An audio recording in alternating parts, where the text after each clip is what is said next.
is my honor to introduce Lynn Scott. She is a master certified coach with the International Coaching Federation. She began her life story in Britain and through her career has lived in 9 countries. Over the last 20 years, she's been working with leaders and their teams to help them beat overwhelm, boost confidence, and banish those annoying inner critics, all the while building purposeful, focused teams. Her passion became her mission following her own struggles in senior leadership. Lynn now lives by the maxim, we make leadership complicated, and it doesn't need to be. Lynn is the founder of the Facebook group, The Effortless Leader Revolution, a great space for leaders to help each other with all things leadership. At this time, Lynn is living near Carcassonne in the south of France with her husband, Brian, and their border collie, Poppy. Lynn, welcome to the coaching studio. Thank you so much, Lyssa. It's really great to be here with you. Yay. So let me ask you, I mean, this is sort of my initial question to everyone. What got you into coaching? Well, you said it beautifully, actually, in your introduction, Lyssa, because I was one of those people who started at the bottom of the ladder, if you will. I started my career, well, initially as a bilingual secretary, and then I moved into the travel industry, having a love of languages and wanting to use them, and not really wanting to be a secretary for very much longer. And so I started my career there, which was how I came to have the opportunity to live in those 9 different countries. But as I moved from country to country, I moved further up the greasy pole, as we say, the leadership ladder, until I got a very big promotion. And that meant leaving my autonomous life, running my teams in the particular country I was in, and going back to the UK into a big corporate office, open plan, little rabbit hutches, and having that sort of hierarchical structure, which I'd never worked in before. So it was a really huge baptism of fire, very scary. And I faced all those things that you mentioned. I was overwhelmed. I didn't know how to spend my time or what to prioritize. I was fearful. Everybody else knew more than me, was cleverer than me. Who was I to be in this big senior position? And so I lacked confidence and I lost my voice. So from having autonomy, running my own show, doing my own thing, it was a massive change in lifestyle, in working style. And it was a big shock to the system. So that was my career for 10, 15 years total. And I got an opportunity to, in a rather difficult year for the travel industry, to do a new role, which was a customer service role, head of customer service, or to take a redundancy package that was on offer. And it took me, I would say, a millisecond to decide, this is my time. I'll take the money. I'll go and do something else. I had no clue what. All I knew was that I'd loved the leadership element of my role. I'd had no training in it, and I wanted to know more. So that took me ultimately into coaching, although it took me into the world of training and development first of all. And what I learned when I started doing some work as a trainer, that I'd love to go in and see an organization for a day or a couple of days, but then I'd leave and they'd have a great time, they'd learn a lot, but I knew that that learning wasn't being applied. You know, they go back to the day job, don't they? And stuff gets forgotten. And somebody told me about coaching, which in the UK, I'm talking back in 2000, was not really very well known at all. But I could see how she was working with people, how she was helping people to change, and how she was working with them one-to-one and over a period of time. And I just saw that that had to be the way forward. And that took me into my very first coach training program, which I completed in 2002. Yeah, and it's really interesting as you're talking, I'm hearing that thread of the lacking confidence, the imposter syndrome, if you will, and Yes. and then that thread of realizing that training isn't enough, that there really has to be a longer relationship with a client to really create that sustainable change. So Definitely. a lot of people call themselves coaches and a lot of people come into the coaching industry. And I'm curious, what was it that had you going, this is the thing I really want to put the time and energy into to become a masterful coach? Yes, and so as I said, I did my first training back in 2002, and subsequent training in coaching psychology, which I completed in 2005. But I had this hunger for learning more and becoming a craftswoman, if that's the right phrase. And so I always had supervision as I went along to help me. The guy who'd done my first training course, who'd run it, was a real role model for me. I'd look at him and think, I'm never going to be anywhere near that good. And he'd actually started as a psychotherapist and moved into coaching. So he had years in the field. And I just aspired to be the person that made the difference that he did.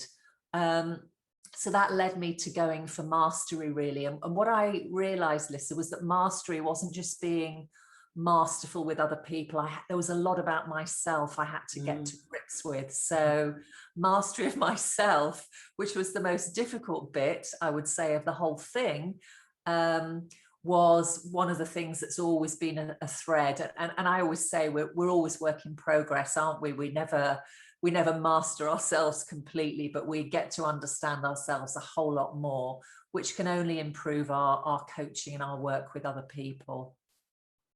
Yeah. And as you say that, the thing that is, it seems to be such a common story, honestly, which is this recognition of the self-awareness and the development of the self-awareness and the self-reflective piece. I mean, and you're doing coaching supervision at a time when, I would say even people today aren't as familiar with coaching supervision, although I do think that's changing. What drew you to coaching supervision at that time, so early in your game? I think because the guy I mentioned was, he'd come from a psychotherapy background, so he talked about supervision. And as you say, it wasn't really heard of or used much in those early days of coaching. And there was a bit of a belief of, oh, I don't really need it. I know how to coach. But I think having had some first supervision in those early days of my learning, I got to understand how powerful it was. And it was helping me understand things about myself that might be blocking my coaching. It was helping me see my own patterns and things that got in the way. And I got to understand more and more that you can't work well with other people and understand them and see what might lie underneath if you haven't done that work on yourself. It's a whole piece of the jigsaw that's missing. So I've always done it. I've worked with different supervisors throughout my coaching career, and I can't imagine not having that place for me to take things to improve what I do, to learn more, and just, again, it helps with becoming more masterful in our craft. And I'm now a coach supervisor as well. I did that training in 2009. So it's a joy to be able to offer it to other people and have it for myself as well. Yeah, I really, it is so interesting. I came from a therapy background and had supervision, and much like you just said, came into coaching thinking, Yeah, what do I need? what's this? It can't be that hard, right? And then that bias that I think shows up around coaching, which is it can't be that hard. I already am helpful to people. I know how to ask questions. And that bias actually is is considerably problematic to how we actually traipse around in somebody else's internal landscape without that self-reflective piece of like, what hooked me here? What am I not asking about? How could I be bolder? Or how do I need to take back like my expertise hat or whatever that is, right? Like whatever's showing up for folks. And so supervision is, I'm a convert at this point to the idea of supervision for coaches, where I'd always been a convert for supervision for therapists, but now it's also taken on for anybody working with other people in any form of helping field. I really think is so crucial. I so agree. Yeah, definitely. How has your life changed as a result of becoming a coach? Like just for you personally, what have you discovered about yourself? Oh, so much. And particularly in those early learning days, you know, I went naively into coach training in a way, thinking this is all about helping other people and, you know, helping them be great.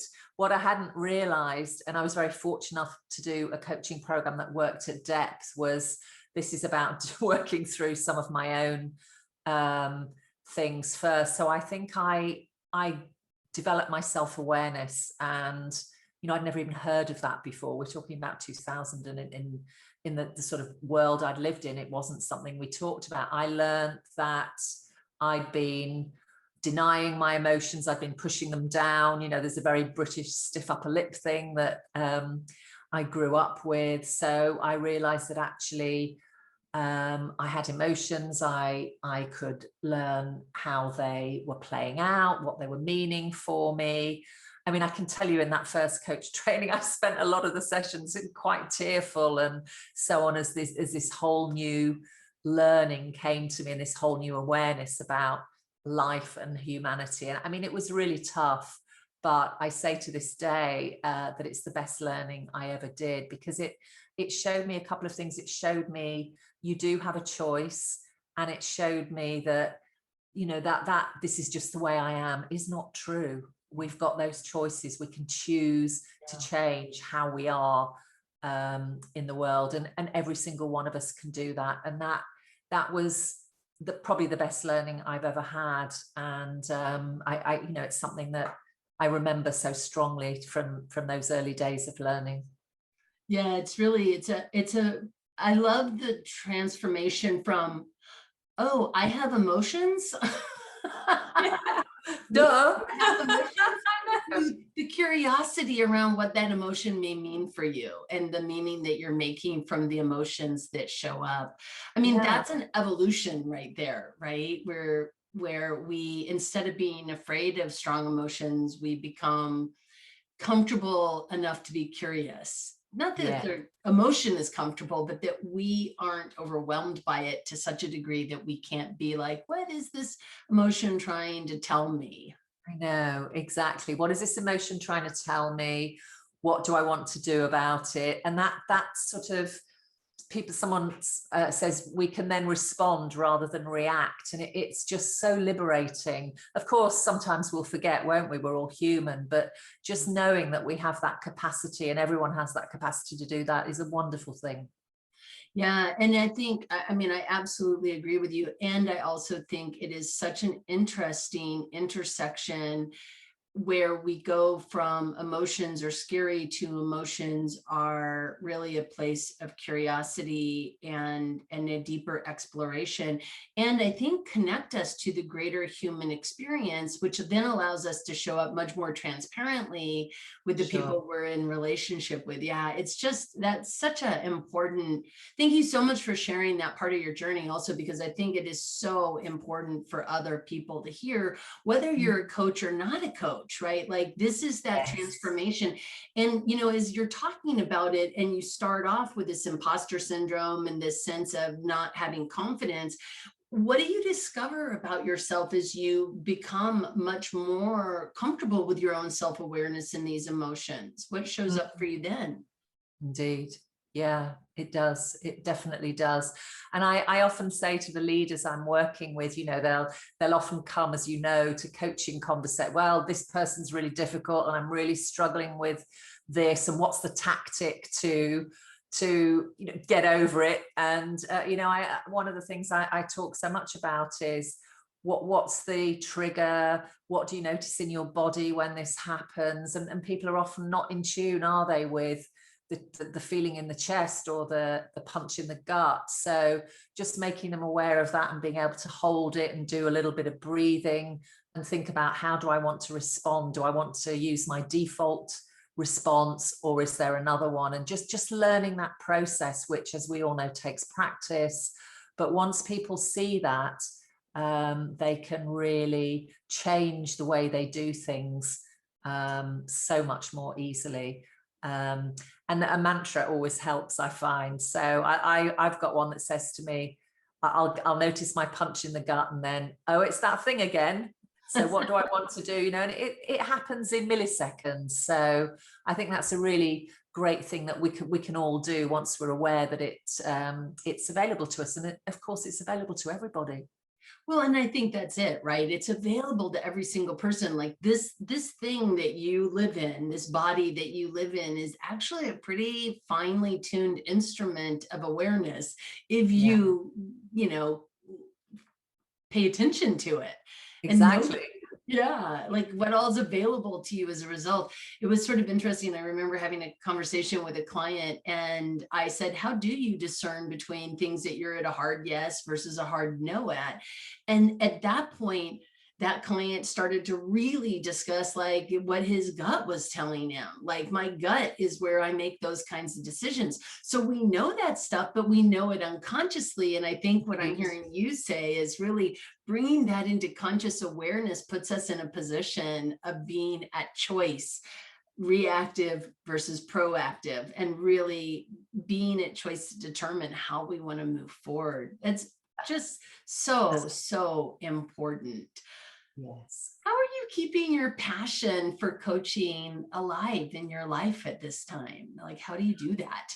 Yeah, I mean, with everything that we've had with COVID, interestingly, because I work in France and my clients tend to be international, I've been used to working in this virtual world anyway. But what I really missed was my face-to-face travels, either within France or outside, to work with people in the room, particularly with groups and teams and so on. I miss that. But I took the decision that I love what I do. It's just finding different ways to do it. So I put together an online leadership program. But what I love, what keeps me passionate, I think, is that people are always interesting beings.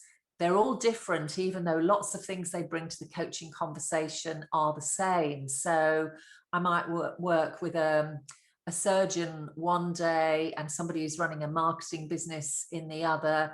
They're completely different people. They're completely different organizations to work in.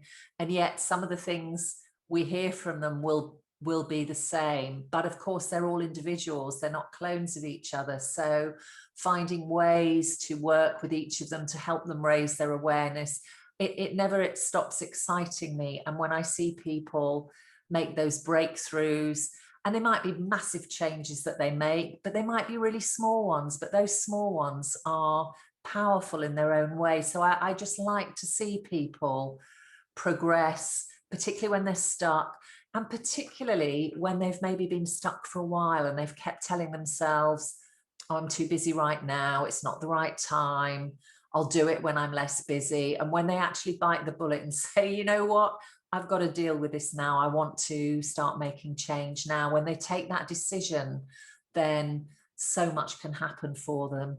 And that's what keeps me, my flame alight, if you were, with seeing those shifts in people. Yeah.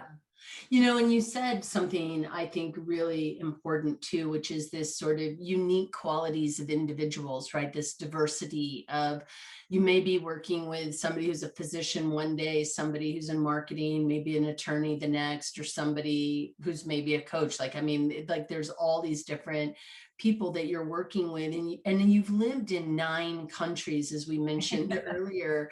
I had to count. Yeah. 1, 2. But I'm really curious, like, how has your experience in being in so many different places informed you on issues of, we're hearing a lot around diversity, inclusion, equity, but I mean, how has being in all of these different places informed your capacity to be culturally competent when working with your clients? Yeah, it's interesting, Lyssa, because those words, when I was working in travel, you would never have heard them. You know, they weren't in the language, if you weren't, they weren't, the mindset wasn't there, the thinking wasn't always there, or if it was, it certainly wasn't as out there as it is now. So I worked in Southern European countries, I worked in Muslim countries, I worked in the US, I worked in different places. So I got to understand that whilst as human beings, we often care about the same things, we hope for the same things, we want the same things, particularly for our families, for our loved ones. It got me into the idea of being so curious about how people lived, what they wanted, how to not assume that in a working capacity, what I thought was right. Another thing I think I realized was that the organization I was working for, some of the values were off, if I can say that. They didn't chime with my own. So some of the things we were doing as an organization were not fair on some of the people that we were working with. They took advantage of them. Now, at that time, I wouldn't have thought values, why is this making me so unhappy? I wouldn't have made that connection. And it's only since that I realized one of the reasons I decided to take that redundancy was because there were some things the organization were doing which weren't morally or ethically right. They weren't illegal, probably, but it kind of didn't sit well with me. And so understanding that, I think, was really helpful to my working with people from different cultures. I think it also made me braver because it's very easy to sit and worry. I might upset somebody, I might say the wrong thing. But I learned also to, rather than assume, not to be afraid to ask questions. And if I didn't understand something, then to ask rather than to sit on my hand and say, well, I can't say that, it might be offensive. So, and I think that's really helped me as well. I heard it took me a while. And it took you a while. Yeah.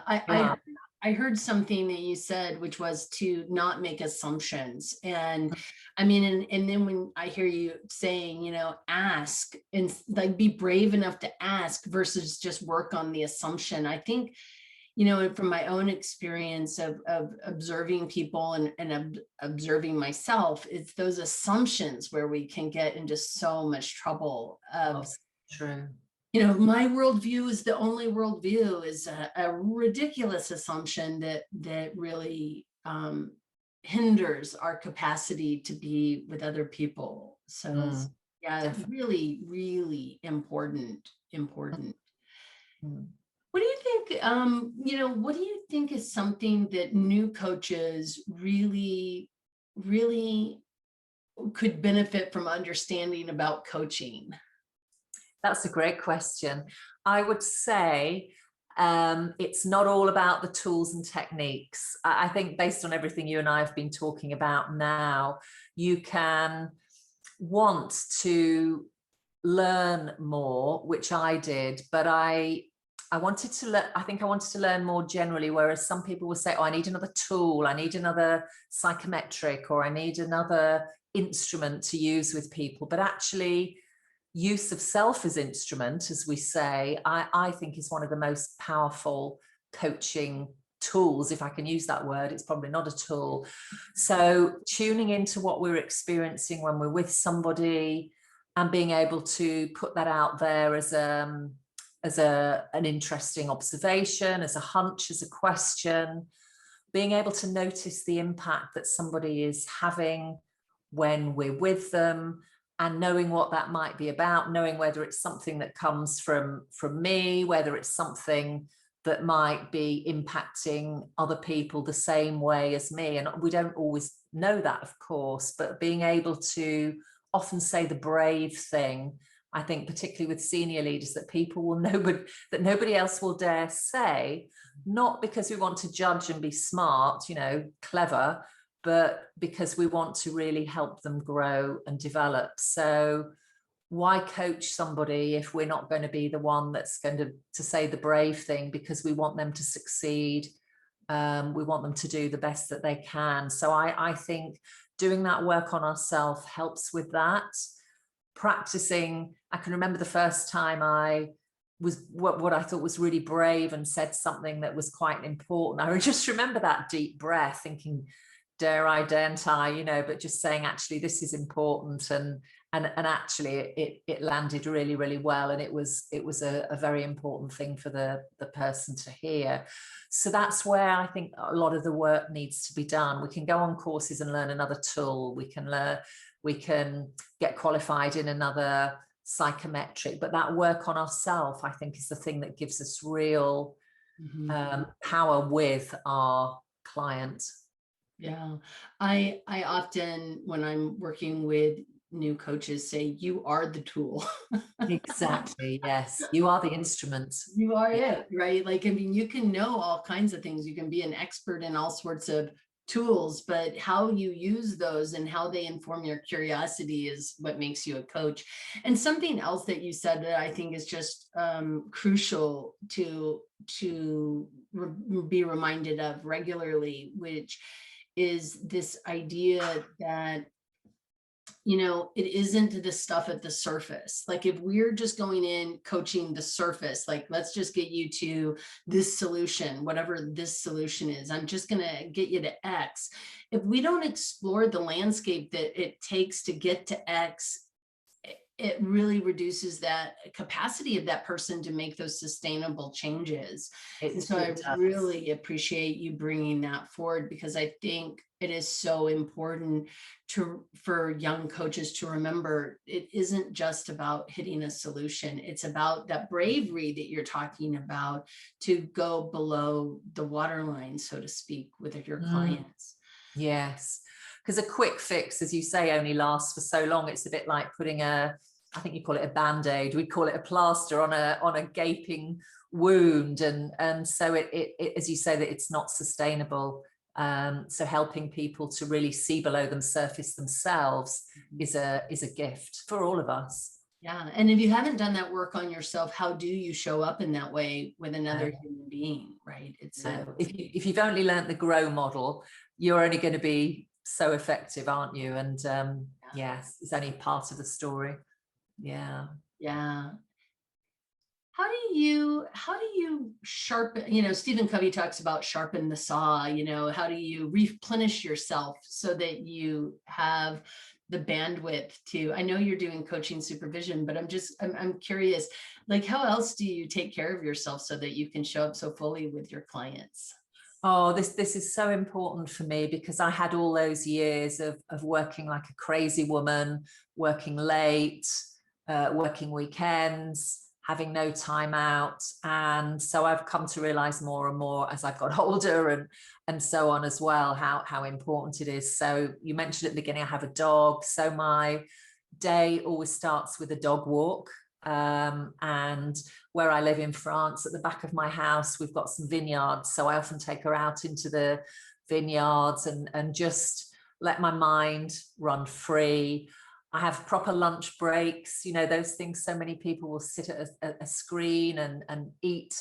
And I know that doesn't help. So my husband's home too. So we'll have lunch together. We'll sit outside when the weather's nice and just enjoy that proper break. Before the lockdown of COVID, I used to do a lot of Pilates classes. I used to go to classes. I have to say, I'm not so great at doing the online ones. I've not persevered. So it's the fresh air and the exercise that keeps me going, and just moving around and stopping work, having a nice dinner. I love to cook, so cooking's really relaxing for me. So we always eat really well. We eat locally produced food whenever we can, and enjoy it with a glass of wine, of course. Of course, you know, and I think that is just, I mean, I think what a couple things showed up there, but one is, if something worked once, but maybe isn't working now in a new way, don't get attached to that. Move on to something else that works, right? Like find the things that work for the place that you find yourself in. And I love that. I'm not so good with those online exercise classes either. I don't know, something about the energy is just different, and it doesn't work quite the same. So finding different ways of being active is really important. Definitely. And just even those stretches, you know, when you're at a screen all day, you often don't realize how tense you can be. So those stretches just to get everything moving again and fluid again. And fluid again.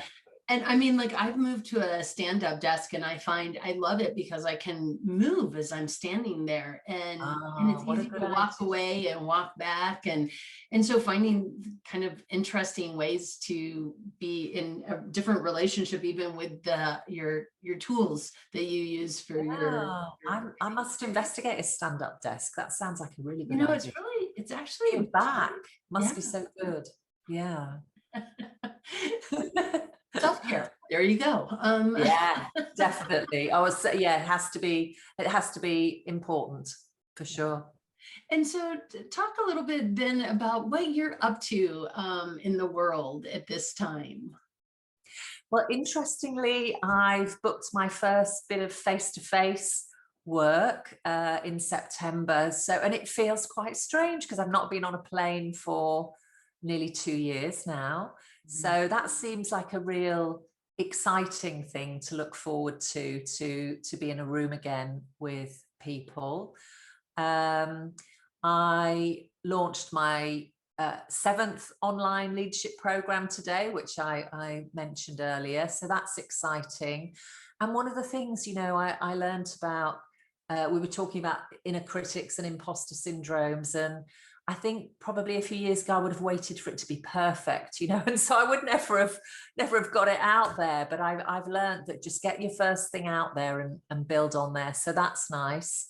The weather here is lovely, so I'm enjoying the flowers, I'm enjoying the garden, I'm enjoying seeing the grapes growing, and so I'm just enjoying this time of year. It's a beautiful time of year and getting out in the fresh air. So and I've got a new supervision group starting, so lots of things work-wise that are really, really lovely things to be doing. Yeah, well, I will definitely have a link in the text below for people to follow and go check out the work that you're doing. Oh, that would be great. Yeah, and thank you so much for being on the coaching studio today. This has just been a wonderful conversation with you, Lynn. I really appreciate it. Oh, thank you for inviting me. It's been so nice to talk about all things coaching and to just think about it with you and think out loud and talk out loud. So thanks very much for the opportunity.